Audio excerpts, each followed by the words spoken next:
this video, I'm going to show you how to balance redox equations in acidic and basic solutions. Now, balancing redox equations is a little bit harder than balancing regular equations because, well, you're looking at an indirect transfer of electrons between substances. So what we're going to do is we're going to break the whole reaction down into oxidation and reduction half reactions.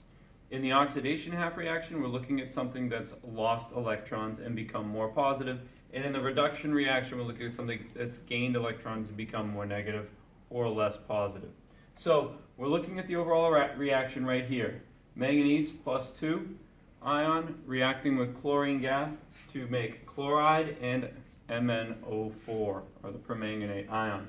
You can see the chlorine's pretty easy. It goes from being a neutral element to being negatively charged. That means it had to gain electrons in that process. Manganese, however, you have to calculate what the charge of it is as part of that polyatomic ion. So with MnO4, the overall ion has a charge of -1. Since there's 4 oxygens and we know that each oxygen contributes a -2, we can say that manganese would have to be +7 in that case. So manganese goes from +2 to +7, indicating that it's losing electrons and becoming more positive. So the steps that we have to follow when we're balancing redox equations, or the half reactions, is we have to balance everything that's not oxygen or hydrogen first. And then we're going to balance the oxygens by using water molecules, and then we're going to balance the hydrogens that we've subsequently added using hydrogen ions. And then we're going to balance the overall charge of each half reaction. So looking at this, we can see that there's the same amount of manganese on both sides, so that's all set. And then we look at the oxygen. We see that there's 4 oxygen on the product side and none on the reactant. So what we have to do is we have to add 4 water molecules to the reactant side to account for the oxygens involved in the reaction. And then now we've incorporated hydrogen ions on this side, hydrogen atoms on this side, so we're going to have to account for that by adding 8 H pluses or 8 hydrogen ions on the product side. Now you can see that the overall number of each type of atom present is balanced. Now we're going to look at the charge. On the left side of the reaction, or reactant side, you can see that there's an overall charge of +2. On the product side, you can see that there's an overall charge of +7. So that means what we're going to have to do is add 5 electrons to this side to make it so that they have a balanced electrical charge. Now we're going to look at the reduction half reaction, and we know that chlorine had to gain an electron. But before we don't have to worry about oxygen or hydrogen here, but we do have to look at the fact that you have 2 chlorine on the reactant side and only 1 on the product side. So we're going to have to put a 2 right there. Now we can see that the overall charge of this side is going to be -2, so I have to account for those 2 electrons that have been gained over here.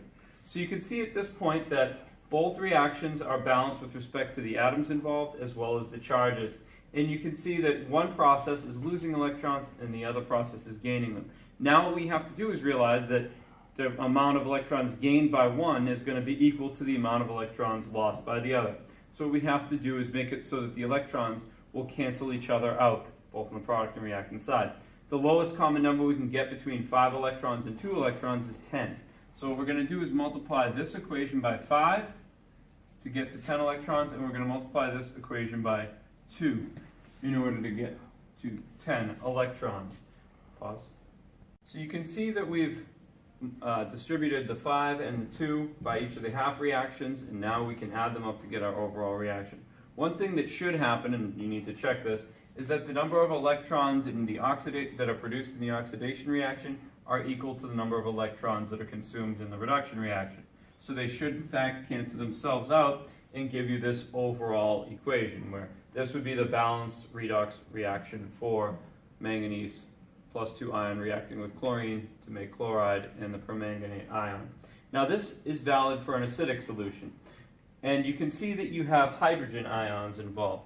Now if this occurred in a basic solution, it's not going to be possible to have hydrogen ions around. So for acid solution, you're done. But if you're in a basic or alkaline solution, what's going to happen is you're going to have to add hydroxides to cancel out those hydrogen ions because they will get consumed in the solution. So what I would have to do is I would have to add 16 hydroxides to this side, and what that'll do is make it so that I have 16 waters listed as products, and this will go away. And since I added 16 oxygens and 16 hydrogens to that side, we'll have to do that to this side as well. NR16 hydroxide. So now this would be a balanced solution for basic, except for the fact that I have 8 waters right there and 16 on the other side. So what I can do then is simplify this and reduce this value to 8 waters on the product side. So this would be your finished balanced reaction in a basic solution.